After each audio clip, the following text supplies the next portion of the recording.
नमस्कार, ग्लोबल न्यूजमा स्वागत छ। म सुदर्शन आचार्य। नमस्कार, म प्रनिशा लक्ष्मी। सुरुमा हेडलाइन्स।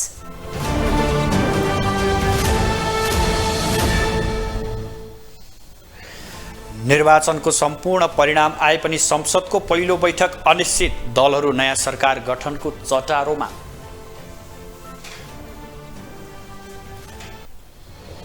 नयाँ संसद र सरकार गठनसँगै आगामी राष्ट्रपतिको खोजी सुरु, दलका शीर्ष नेतादेखि गैरदलीय व्यक्तिसम्मको चर्चा। सरकारले ल्याएको नयाँ अध्यादेश विरुद्धको रिट सर्वोच्च अदालतबाट दरपिट, अहिले दर्ता गर्न नमिल्ने प्रतिक्रिया।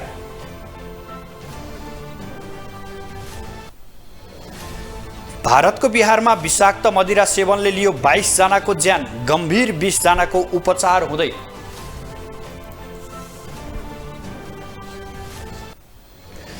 र राष्ट्रिय क्रिकेट टोलीका मुख्य प्रशिक्षक प्रभाकरले दिए राजीनामा, स्वीकृत गरेको क्यानको प्रतिक्रिया।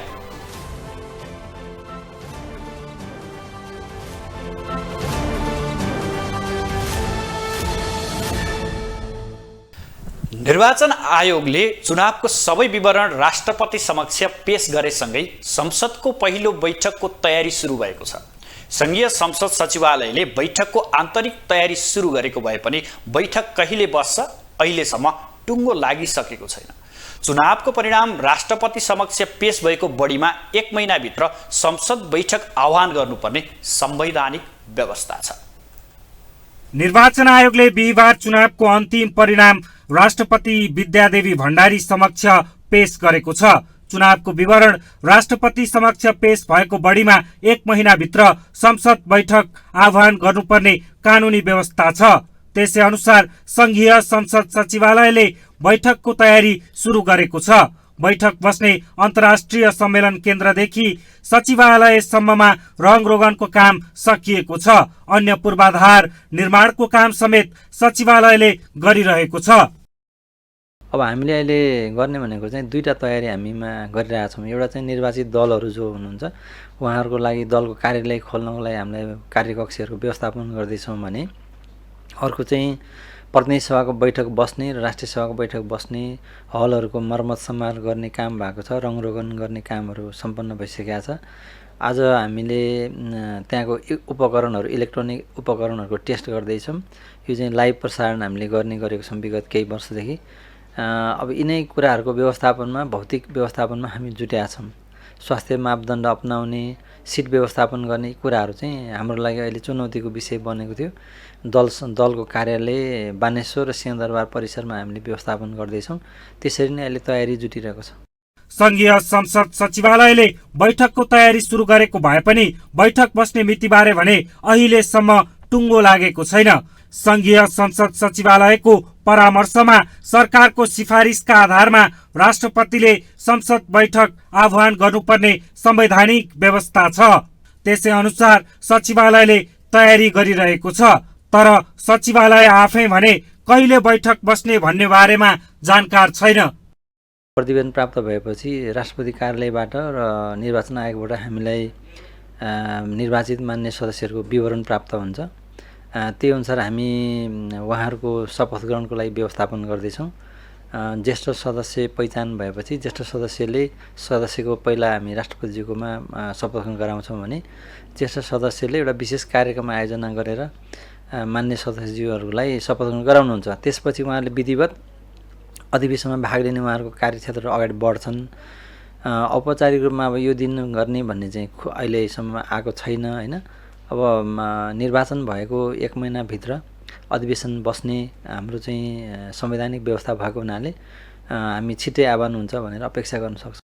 निर्वाचन आयोगले बिहिबार राष्ट्रपति समक्ष चुनावी प्रतिवेदन बुझाएको र बढीमा 1 महिनाभित्र संसद बैठक आह्वान गर्नुपर्ने भएका कारण पुस 27 गतेभित्र बैठक आह्वान गर्नुपर्छ। बैठक बस्नु अघि सांसदहरूले शपथ लिनुपर्छ।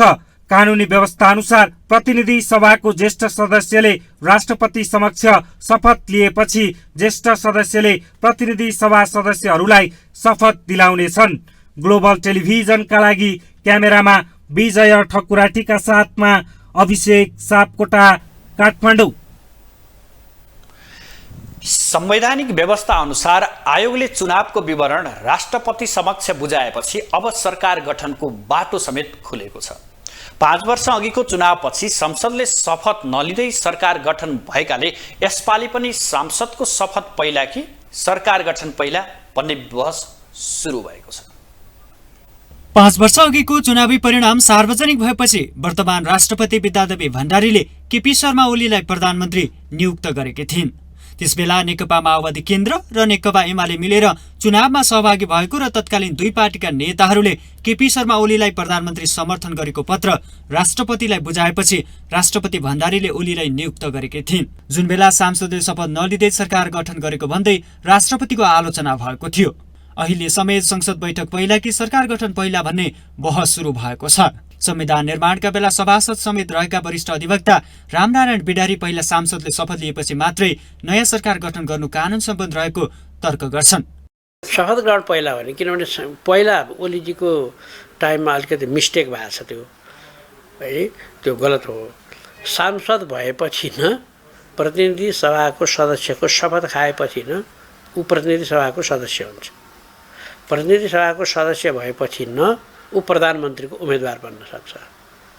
त्यसकारण उसको मिनिमम न्यूनतम योग्यता नै प्रतिनिधि सभाको सदस्य हुने हो। प्रतिनिधि सभाको सदस्य चाहिँ शपथ नखाइकन हुँदैन।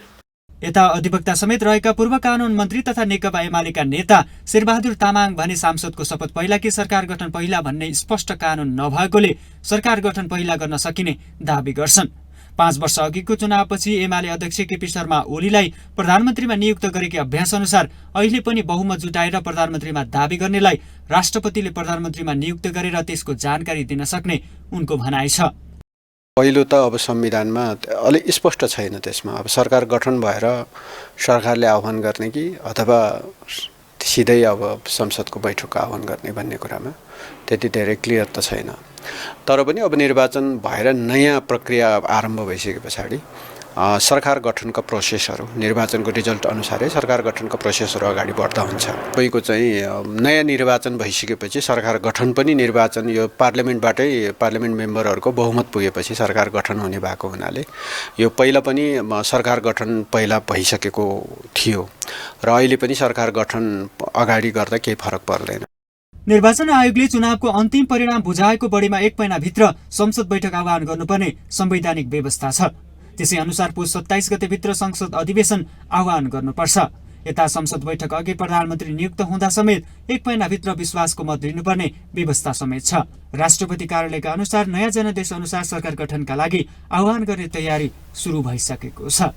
ग्लोबल टेलिभिजनका लागि क्यामेरामा गणेश पूर्व छाने मगरका साथमा विनोद विक्रम भण्डारी, काठमाडौँ। नेपाल परिवार दलका अध्यक्ष एकनाथ ढकाल समानुपातिक निर्वाचन पद्धतिबाट नेकपा एमालेको सांसद निर्वाचित भएसँगै उनीमाथि नैतिक प्रश्न तेर्सिएको छ।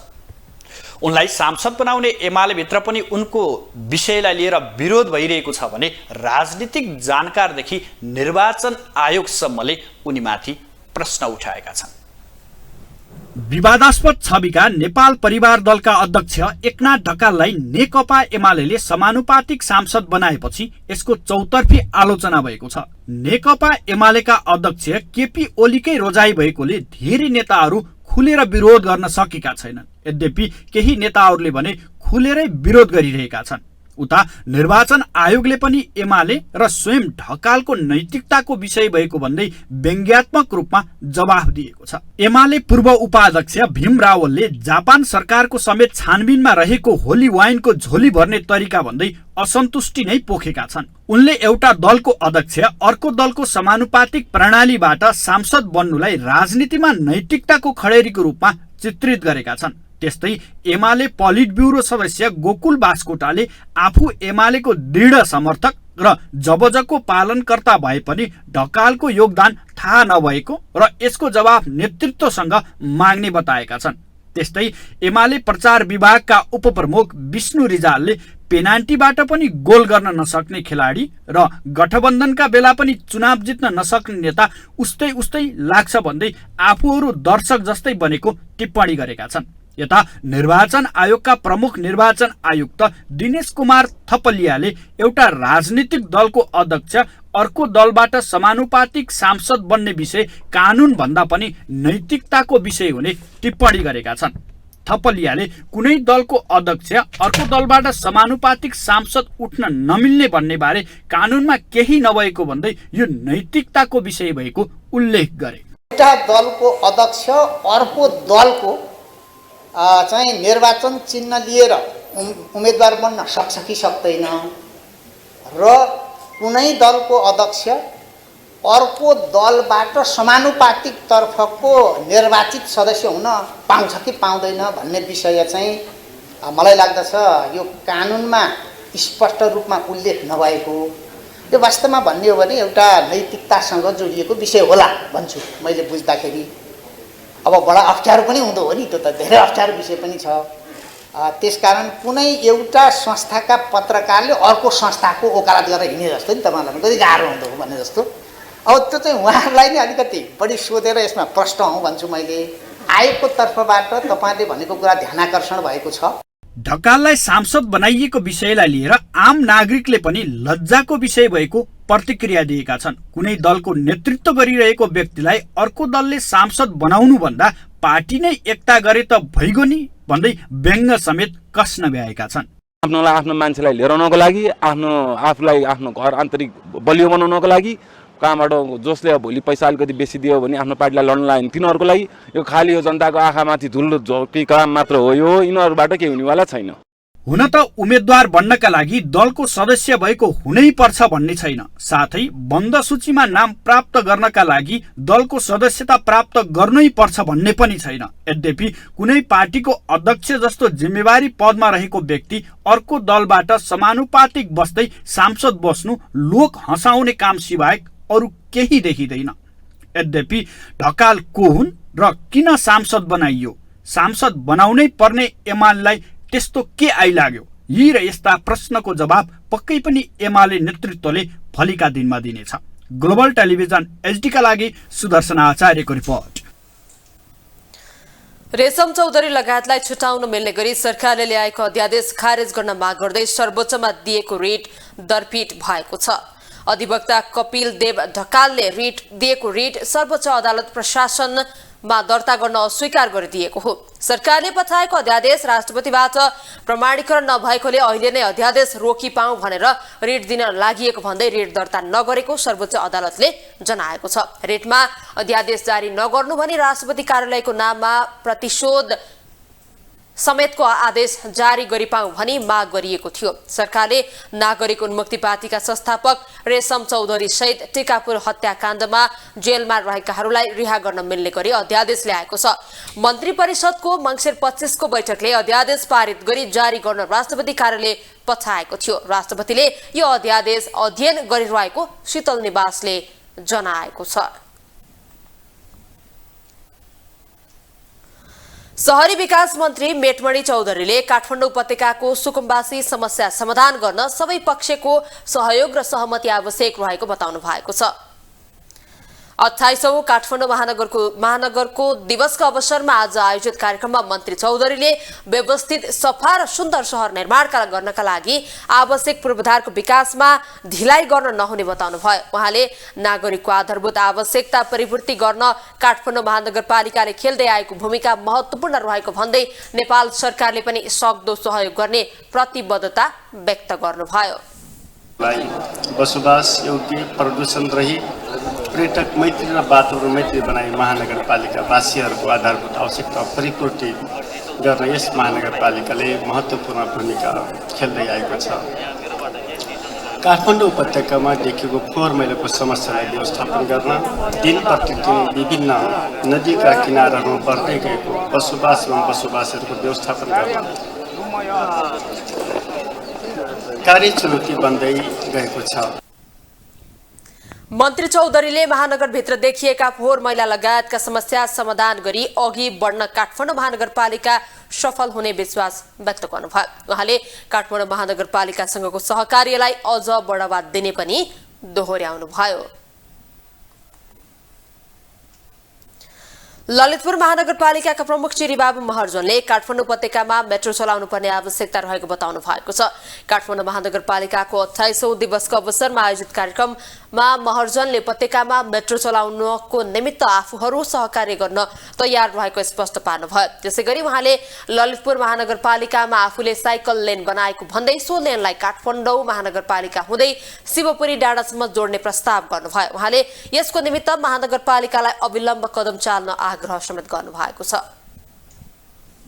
हामी स्मार्ट सिटी बनाउने, स्मार्ट सिटी बन्न चाहने भन्ने सन्दर्भमा मैले चाहिँ ललितपुर महानगरपालिकामा म पहिलोपटक मेयर हुनासाथ बाइसाइकल लेन बनायौँ। लगभग 32.5 किलोमिटर बाइसाइकल लेन बनायौँ।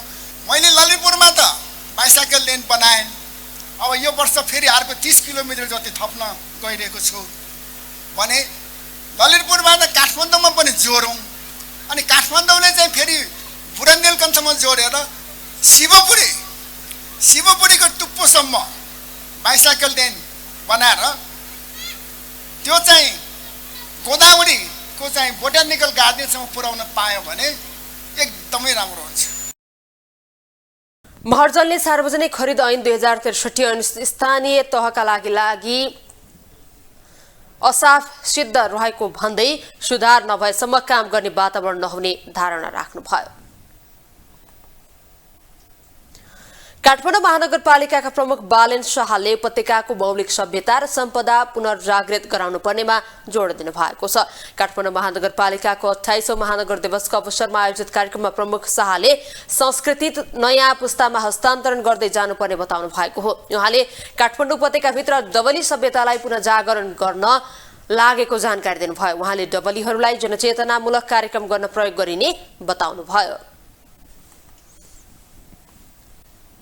हाम्रो डबली सभ्यतालाई पुनर्जागरण गर्नुपर्छ भन्ने कुरा अस्ति पशुपतिमा गर्दै जाँदाखेरि हाम्रा उपत्यकाभरि काठमाडौँ महानगरपालिकाभरि र उपत्यकाभरि विभिन्न ठाउँ स्थानहरूमा डबलीहरू रहेका छन् जसको प्रयोजन साङ्गीतिक कार्यक्रमदेखि लिएर नाटक मञ्चन सबैको लागि हुने गर्दथ्यो। त्यसलाई फेरि पुनर्स्थापना गर्न सकिन्छ। ठुलो इभेन्टहरू गर्नलाई हामीले ठुल्ठुलो मञ्चहरू प्रयोग गर्दै आएका छौँ। तर सानो हाम्रो जनचेतनामूलक हामीले इन्टरटेनमेन्ट प्रपोज रमाइलोका लागि गरिने जुन पुरानो सभ्यतामा रहेको चिजलाई चाहिँ पुनर्जागरण गर्नुपर्छ। प्रमुख शाहले काठमाडौँ महानगरलाई सांस्कृतिक शहर बनाउने सपना पूरा गरेर छाड्ने बताउनु भयो। काठमाडौँ महानगरपालिकाबाट गरिने सेवा प्रवाह डिजिटलाइज गर्न सुरु गरिएको उहाँको भनाइ छ।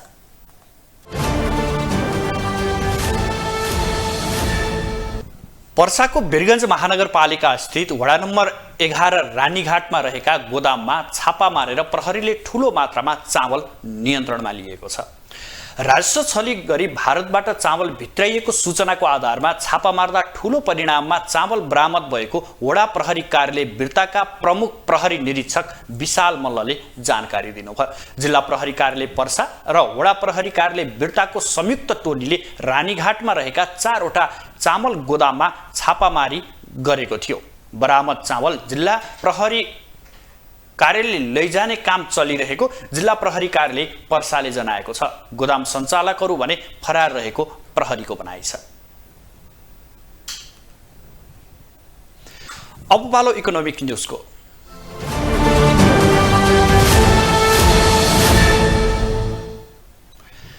भूमि व्यवस्था सहकारी तथा गरिबी निवारण मन्त्री शशि श्रेष्ठले सहकारीको समस्यालाई हाउगुजी बनाइएको भन्दै आपत्ति जनाउनु भएको छ।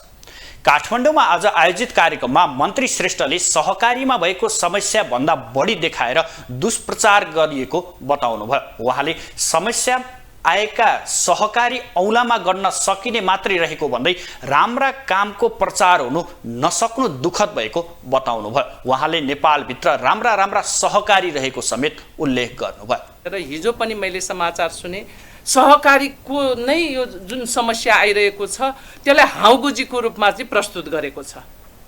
धेरै चाहिँ भएको भन्दा अझ बढी प्रचार गरेको छ।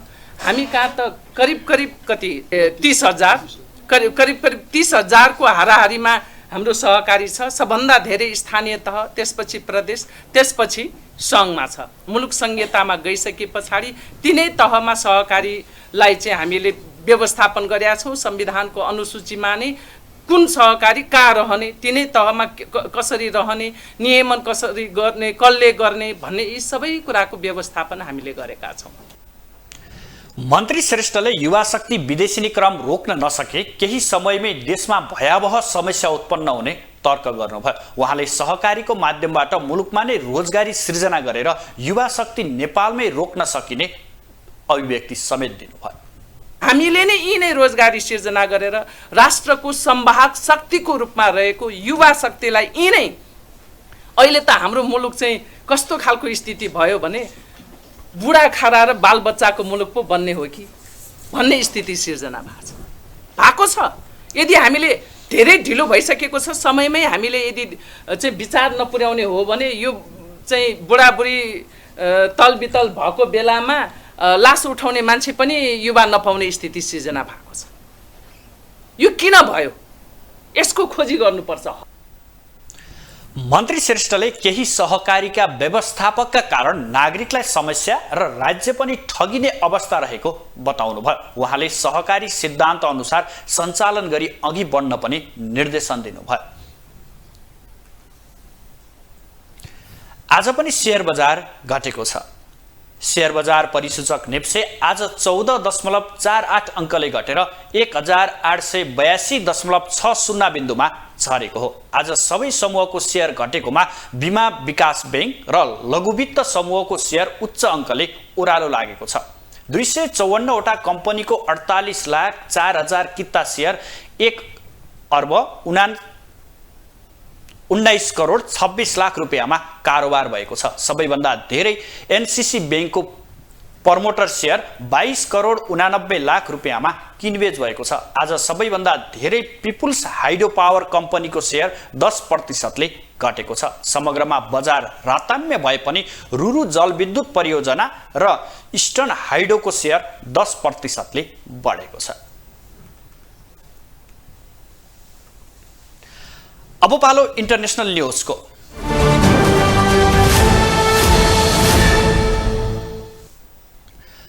भारतको बिहार राज्य स्थित सारण जिल्लाका 3वटा गाउँमा विषाक्त मदिरा सेवनबाट 22 जनाको मृत्यु भएको छ।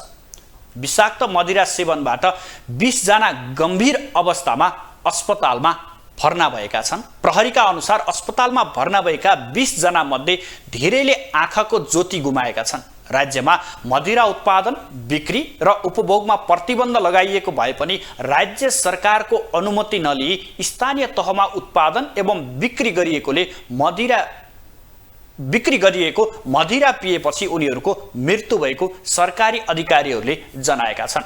महिला समूहहरूले मदिरा उत्पादन तथा बिक्री वितरण विरुद्ध अभियान चलाएपछि बिहार राज्यमा सन् 2016 मा मदिराको बिक्री र उपभोगमा प्रतिबन्ध लगाइएको थियो। गैर कानुनी रूपमा मदिरा बिक्री गरेको आरोपमा 3 जनालाई नियन्त्रणमा समेत लिइएको छ। यो वर्षको प्रारम्भमा विषाक्त मदिरा पिउँदा पश्चिम भारतको गुजरात राज्यमा कम्तीमा 28 जनाको मृत्यु भएको थियो भने 60 जना बिरामी परेका थिए। गुजरातमा पनि मदिरा उत्पादन, बिक्री र उपभोगमा प्रतिबन्ध लगाइएको छ। सन् 2020 मा भारतको उत्तरी पन्जाब राज्यमा पनि विषाक्त मदिरा पिएर 120 जनाले ज्यान गुमाएका थिए।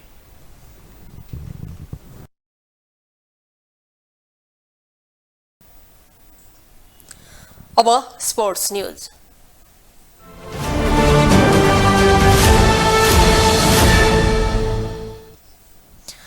नेपाली राष्ट्रिय क्रिकेट टोलीका मुख्य प्रशिक्षक मनोज प्रभाकरले पदबाट राजीनामा दिएका छन्। नेपाल क्रिकेट संज्ञानले बिहिबारदेखि नै लागू हुने गरी उनको राजीनामा स्वीकृत गरेको छ। 4 महिना अघि मात्र प्रभाकर नेपाली टोलीको प्रशिक्षक नियुक्त भएका थिए।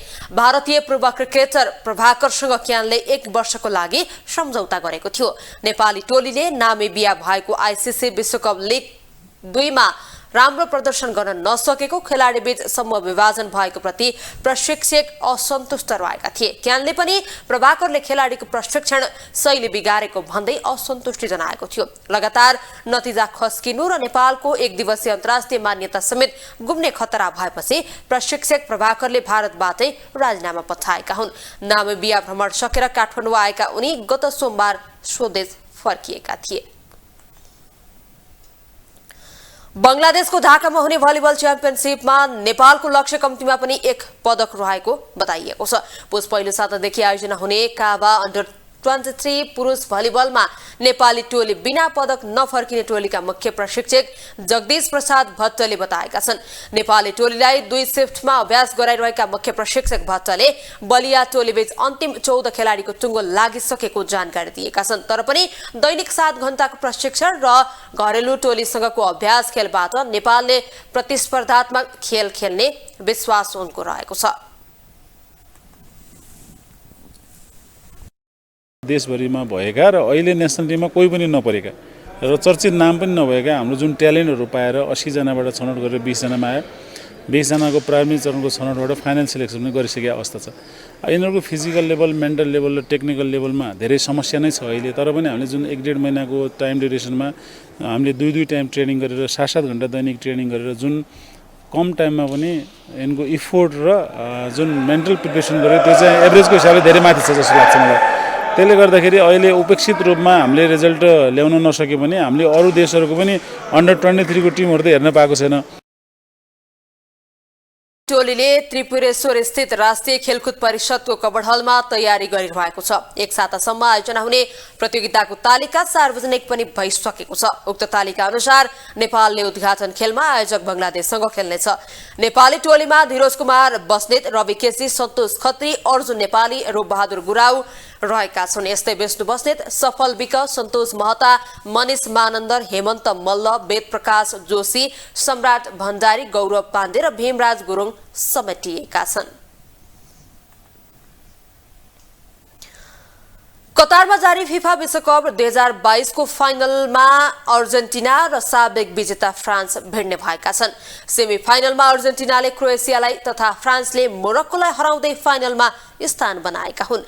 फाइनल आइतबार राति पाउने 9 बजे सुरु हुनेछ। त्यस्तै तेस्रो स्थानका लागि क्रोएसिया र मोरक्कोको बीचमा शनिबार राति 8:45 मा प्रतिस्पर्धा हुनेछ। कतारमा जारी 2022 को विश्वकप फुटबल फाइनल समीकरण पूरा भएको छ। फिफा विश्वकप फुटबलको 22औं संस्करणको उपाधिका लागि अर्जेन्टिना र फ्रान्स भिड्नेछन्। बुधबार राति भएको दोस्रो सेमिफाइनल खेलमा अफ्रिकी राष्ट्र मोरक्कोलाई 2-0 गोल अन्तरले पराजित गर्दै साबिकको विजेता फ्रान्सले उपाधिका लागि अर्जेन्टिनासँगको भेद पक्का गरेको हो। यसअघि अर्जेन्टिनाले सेमिफाइनलमा क्रोएसियालाई 3-0 ले हराएर 8 वर्षपछि फाइनल पुग्न सफल भएको थियो। फाइनल पुस 3 गते राति 8:45 लुसेल आइकोनिक रङ्गशालामा हुनेछ। त्योभन्दा एक दिन अघि तेस्रो स्थानका लागि क्रोएसिया र मोरक्कोले राति 8:45 खलिफा रङ्गशालामा खेल्नेछन्। विश्वकपको फाइनलमा यी दुई टोलीको पहिलो तथा समग्रमा चौथो भेट हुनेछ। यसअघि यी दुई टोलीले समोचरमा 2 पटक तथा 1 पटक अन्तिम 16 मा प्रतिस्पर्धा गरेका छन्।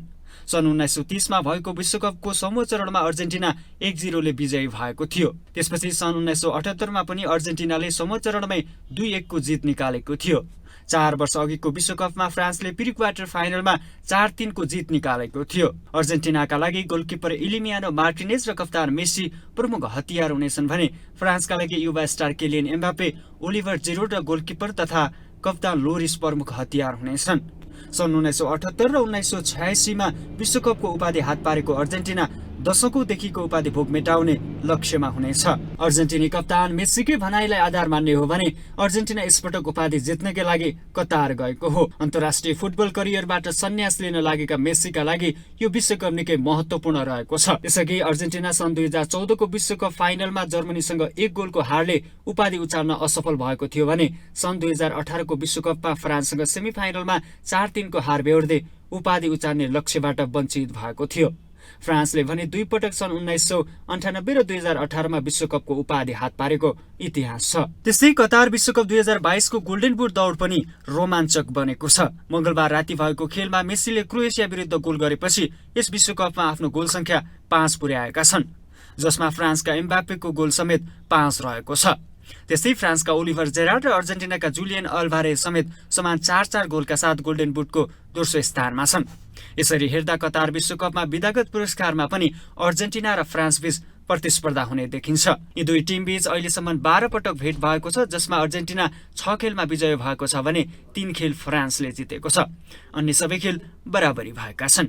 ग्लोबल टेलिभिजनका लागि क्यामेरामा गणेश पूर्वछाने मगरका साथमा विनोद विक्रम भण्डारी, काठमाडौँ। ग्लोबल न्यूजको अन्तिम हेडलाइन्स पुनः एकपटक।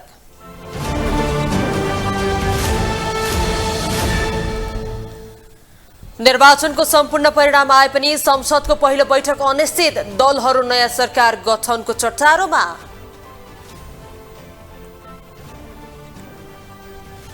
नयाँ संसद र सरकार गठनसँगै आगामी राष्ट्रपतिको खोजी सुरु, दलका शीर्ष नेतादेखि गैर दलीय व्यक्तिसम्मको चर्चा।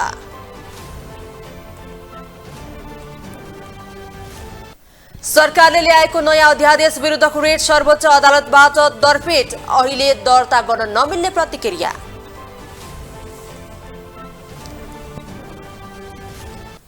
भारतको बिहारमा विषाक्त मदिरा सेवनले लियो 22 जनाको ज्यान, गम्भीर 20 जनाको उपचार हुँदै।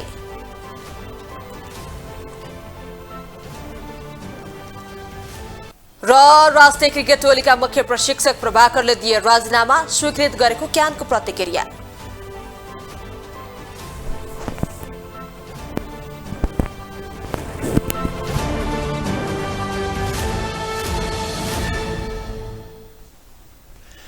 ग्लोबल न्यूज अहिलेलाई यति नै।